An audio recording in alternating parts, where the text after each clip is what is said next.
Hello everyone, we're back with our examination series and today we're going to discuss musculoskeletal examination. We're going to have a brief idea about how to commence a musculoskeletal examination.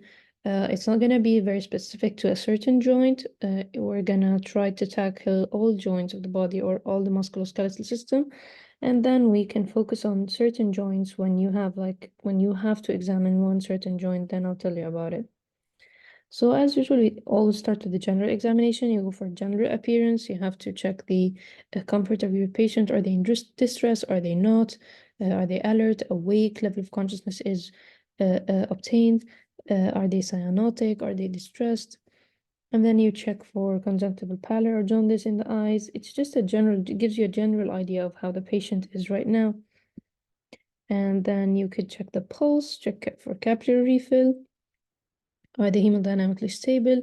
And then check your lower limb for any edema, peripheral pulses are palpable, and then you can carry on and go on if they're stable and go to the next step. So the approach we're going to use here is called GALS approach. And in GALS, we mean gait, arms, legs, and spine. And it's an easy way, or it just makes life easier for us when we tackle the patient's joints and movement. You know, musculoskeletal is a very broad thing. And then you have to have something, or you have to have a way to simplify it and to screen the whole body without using so much time. So we'll start with the gait. You have to assess the gait of the patient. So you could ask them to walk away from you, then towards you, and check or look for stability. Any abnormality in the gait, any instability? Are they limping on one side? Is this limping is because of pain, or is it because of an actual deformity? Sometimes the abnormal gait could be also due to a neurological cause. So you have to observe the gait and comment on that. Moving on to the arms, we'd ask the patient to stretch their arms in front of them with their palms facing upwards and then turn them downwards. Just observe that movement. Is it going smoothly, or are they having any pain, or they're stopping in between, or they can't move it? Is there any weakness? Then ask the patient to place their hands in a prayer position. So it's just like when you examine your patient for carpal tunnel syndrome. If you're familiar with the process, you would ask them to put it in a prayer position, or what's called reverse Fallon, and look for any deformities in the reflection. This is when we actually could assess wrist flexion in this movement particularly.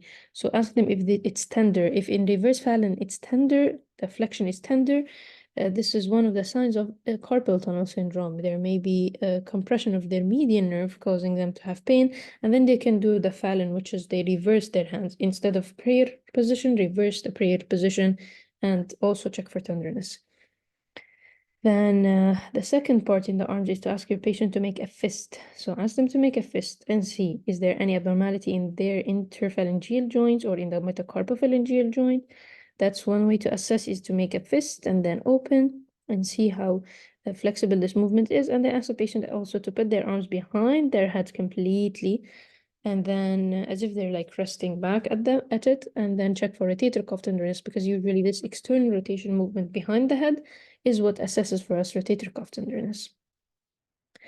Then for the legs, you again, the gait is part of the assessment of the legs or any abnormalities in the leg muscles and joints.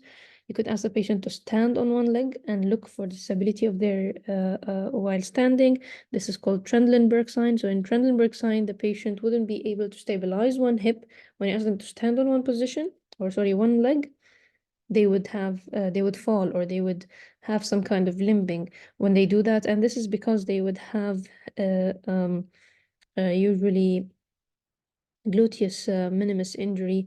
Gluteus minimus muscle injury usually leads to Trendelenburg sign, in which they would be walking, but they would be limping on one of the sides. And this is because the opposite side is injured and it can't stabilize the contralateral hip. This is called Trendelenburg sign. Then observe the patient while sitting and standing up from sitting. Is there any pain while standing up? So this is also an indication if there's a proximal muscle weakness, they wouldn't be able to actually stand freely from their position, and they would have pain or weakness in that. And ask the patient also to extend and flex their knees. Ask them if they're tender while they're doing that passively, actively on their own. Then ask the patient to cross legs and assess for pain during hip. Now, this is a very important way to assess the hip movement. So during external rotation and internal rotation. So when you ask them to cross their legs, this is internally rotating their hip, and then go back to the normal position. This is external rotation. Ask the patient also to dorsiflex and plantar flex their ankles and see if there's any tenderness throughout this movement. Then finally, for the spine, you could inspect the spine from the sides, front and back. So with your patient standing, and you're going to rotate around them and inspect from the sides, front and back. Then you would start with palpation, palpate the spine throughout and check for any point of tenderness.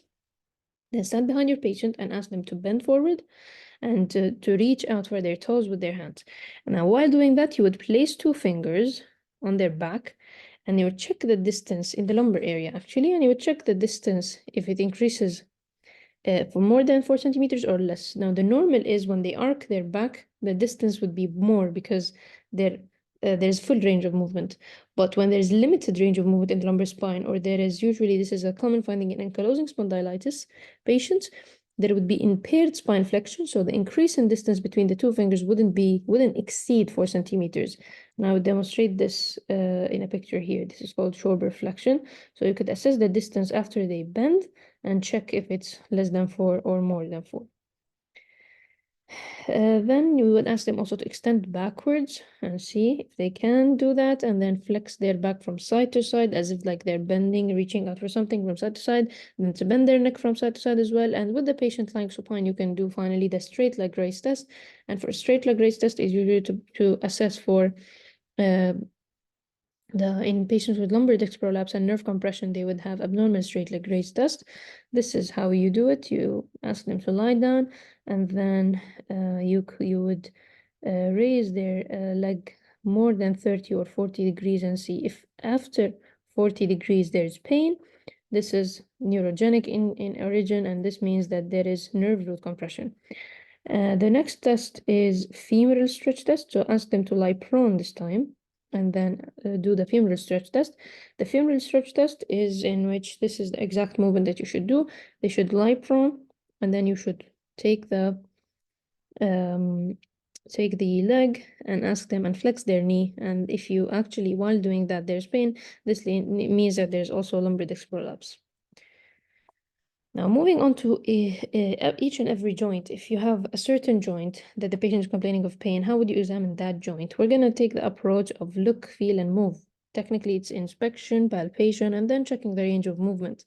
So in looking, we would check for, inspection, you would hold that joint. Let's say it's a wrist, or it's a metacarpophalangeal, or like it's a interphalangeal joint, and check for swelling. And the swelling differentials or causes could be either synovial fluid, or there's fluid or effusion, so it's abnormal, inflamed, or it's just a bony swelling.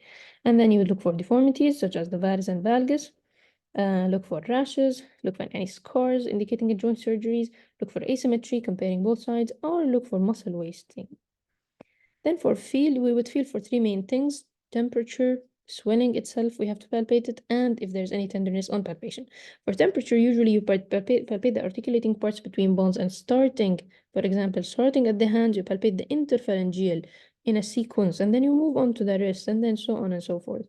And then if there's a worn joint, this could mainly indicate either inflammation or infection. Moving on to swelling. Swelling, as we said, could indicate either it's a synovial fluid, so it would be woggy, rubbery on palpation, and usually it's just inflammatory arthritis cases. Number 2 is effusion, and if you have effusion, it could be anything. It could be blood, it could be pus, like active arthritis, or fluid, and you should aspirate to actually diagnose the patient. And then finally, bony swelling, such in osteoarthritis, we have something called Heberden's nodes, Bouchard's nodes. They are actually bony swellings, but they happen at the joint, so they would give you swelling. And finally, tenderness, you have to check for tenderness in palpation. There is a very long list of differentials for tenderness over a joint. It could be the chronic autoimmune diseases like rheumatoid arthritis.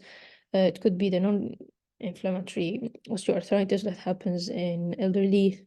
It could be the seronegative spondyloarthropathy. So there are so many differentials for that. And this is a demonstration of the swelling or effusion. This is an effused or joint effusion of the right knee compared to the left, in which the contour of the knee is still normal and intact. And here's Bouchard nodes and Heberden's nodes.